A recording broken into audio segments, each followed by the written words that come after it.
Welcome into the Ohio State Football Report. I am Tom Downey. Today we're breaking down the quarterback room for the Buckeyes as we get closer to summer/fall camp. There will be a new quarterback one, Will Howard, off of a technically record-setting season for the Buckeyes, off to the NFL. We're going to focus on the scholarship players for this video and hopefully other ones and ignore the walk-ons. Sorry. If you want more OSU position breakdowns, then share today's video. The more shares we get, the more views we get, and we're going to follow the views for the videos that you guys want. So if you want more of these, share it, please and thank you. We did mention Will Howard off to the NFL, a 73%, the record-setting completion rate this past season for the Buckeyes. Threw for 4,000 yards. I thought saved his best for last after the Michigan game, that CFP run. I thought he was fantastic. He distributed the ball extremely well. The one thing you get when you're with the Buckeyes that I think definitely benefits you is the fact that you have immense skill position talent around you. You are loaded with ability. You have the options to spread the ball around to a bunch of 5 stars. Jeremiah Smith, Carnell Tate. You get Brandon Innes. He had a great tight end in Max Clair. So the quarterback for the job for the Buckeyes isn't the same as other spots. Sometimes it's just being an effective game manager. Of course, to win a national championship, you do need a bit more than that. And there's really 3 guys we'll focus on today. Julian Sayin, Lincoln Keinholz, the battle for QB1, plenty on that. We'll mention Tavien St, the 5-star freshman. And we'll mention Eli Brickhandler, who, elite name, maybe not for a quarterback, but it is still a very fun name. It just sounds like a basketball rebounder. That's what his name. He's Eli Rebounder, right? That's what it directly translates to. We'll talk about all 4, but mostly focus on Sayin and Keinholz. So who wins that starting QB job? LK for Lincoln Keinholz, and JS for Julian Sayin. Let me know in the comment section, the pinned comment, actually, of today's show. Let's begin with Julian Sayin. He doesn't have the same overwhelming physical skill set that we've seen from some quarterbacks in the past at Ohio State. He barely played this past year. It was 4 games, the maximum he was able to play to preserve his redshirt status. Completed 41.7% of his throws. That's not very many. Had one just kind of like really ugly throw in the Tennessee game that I think we can essentially ignore. Like, you're not going to let that override things there. 84 yards on those throws, touchdown as well. Again, all in garbage time. The spring game, he's the one who started pretty well. He was off to the sharper start in the spring game. The reports coming out of the spring had been, maybe didn't have his best stuff throughout, wasn't always sharp, but saved his best for last. I've always thought Sayin kind of fit more of the gamer mold anyway, which, again, the spring game, right? Was 17 of 24 for a bunch of yards, nice TD pass. He also has the most pedigree of all the quarterbacks we're discussing today. He is a 5-star. He is was number 6 overall in his class, out of California. Wasn't originally a Buckeye. He was a member of the Alabama Crimson Tide. Then Nick Saban said, I'm going to retire after working a full day, which was kind of unusual. I guess he's like, I don't want to do this anymore, and just bounced. And then got in the portal, much like Caleb Downs, ends up at Ohio State, and the Buckeyes benefit from that one. So instead of a Kienholz and Aaron Nolan battle, it's Kienholz and Julian Sayin. In the end, I still think Sayin wins the starting job. I think there are some ups, some really good moments, and some downs. I don't think the Buckeyes go undefeated this year. I think he's going to have some moments of just looks like a first-time starter.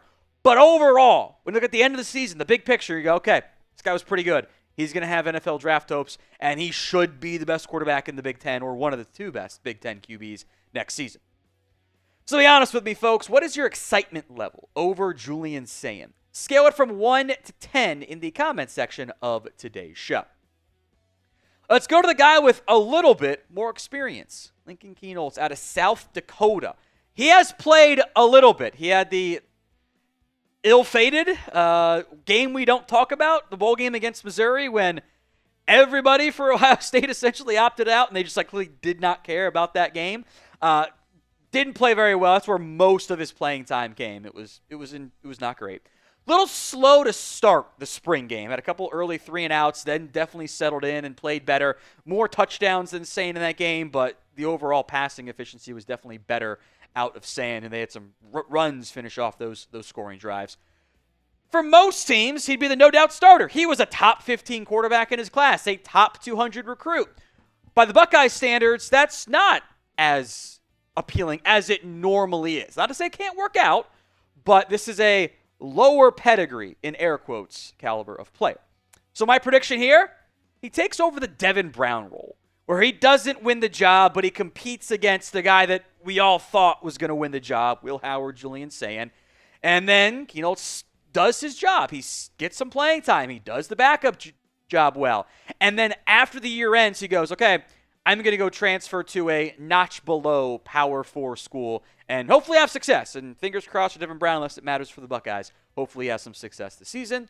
And I think that would be a reasonable outcome for Kienholz and the Buckeyes this season. The Ohio State National Championship pennant is available 58.5% off at chatsports.com/flag. Link will be in the comments section and the description of today's show. That's chatsports.com/OSU flag. Perfect for your man cave. Then I want to get into in theory, the future at quarterback for Ohio State. That is Tavien St. Clair. He is the number 1 ranked player in the state of Ohio from this last recruiting class. He's the number 3 overall QB, number 4 overall. Tell you how heavy that quarterback class was. He was always a Buckeye, essentially. From Ohio, wanted to be a Buckeye, ends up being a Buckeye. He played in the spring game, and it wasn't great. 2 interceptions, did have a touchdown pass. The reporting coming out of the spring for Ohio State has been pretty consistent. He's just not there yet. He's just not ready to be the guy for the Buckeyes. He is clearly behind the first 2 guys, Julian Sayin, Lincoln Keinholz, in this quarterback battle. So what happens? He's redshirting, which I think if he's not redshirting, something bad happened, probably injury-related, frankly. So he redshirts, takes this year to learn and grow, and then takes over as the backup next season. And then, in theory, the year after that, when he's in his redshirt sophomore campaign, he's the starter. That's the goal, I think. And I think it's a semi-realistic one, too, if not outright realistic, for Tavien St. Clair. That this year, it's a redshirt year as QB3, and he's primed to be QB2 next year. If you guys love the Ohio State football team, you've come to the right spot. Hit that sub button, youtube.com/GoBucks. Finally, Eli Brickhandler, which is just an elite name, transferred in from Houston Christian with a really unique story of 2 years at North Carolina A&T, 1 year at Houston Christian, which is just looks like a UConn knockoff as far as I'm concerned. I don't know who was founded first, but I'm going to guess the Northeast team was before the Southern team with how schools and states and everything applied there. He's got 2 years of eligibility, by the way. The thing with Eli Brickhandler, he's not actually very accurate. Part-time quarterback this past season for Houston Christian, completed under 50% of his passes, really in all of his spots, including North Carolina A&T. He offers some mobility. I don't mean this to sound negative, but it is just the reality. This is not someone you ever want to play real games for Ohio State. You don't ever want him involved in the offense.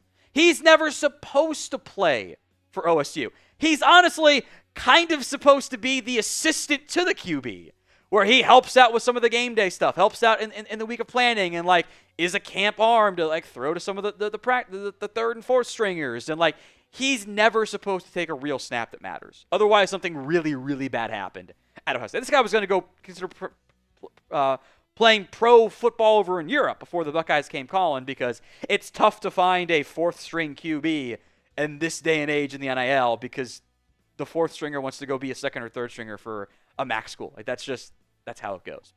So be honest with me, folks. Grade the Ohio State quarterback room as it sits right now, A, B, C, D, or F.